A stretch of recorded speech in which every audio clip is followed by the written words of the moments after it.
بسم الله الرحمن الرحيم. صلى على رسول الله. النهارده هنعمل ايه؟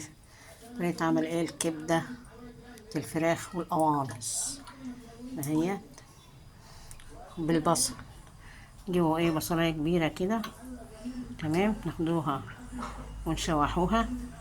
كنا مشوحين القوانص الاول كمان عشان القوانص بتاخد سوا اكتر من الكبدة، تمام. بعد كده نشوحوها كويس هي والبصل، القوانص والبصل حلو. بعد كده ننزله بالبنجر والجزر، وفي الاخر هنحط فصين التوم دول وقرنين الفلفل الحلوين دول.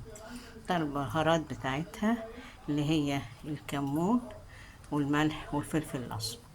يلا بينا نطبق الكلام ده. ناخد بقى القوانص كده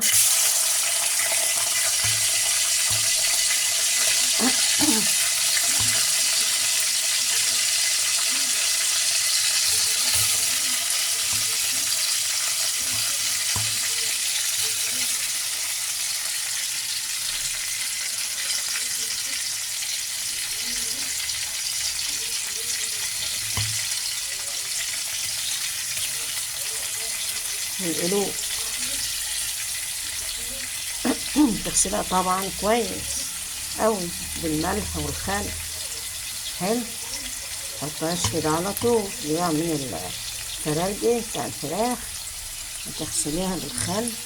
تغسليها الأول بالمية وبعدين بالخل والليمون،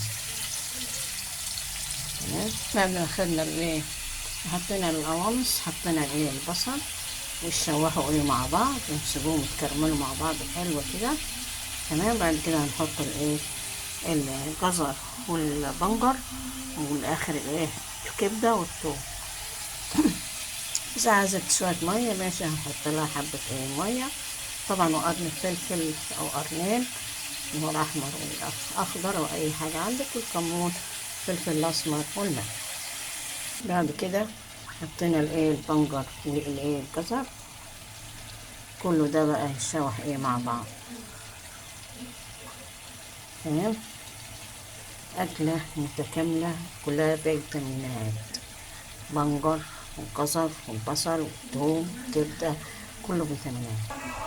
في الآخر بقى تحط الكبدة، يعني بعد نص سوا البصل والقوانص، تحط الكبدة والكمون والملح والفلفل الأسمر، توم طبعا. مع ألف سلامة لكم، من أجمل التهاني. تنسونا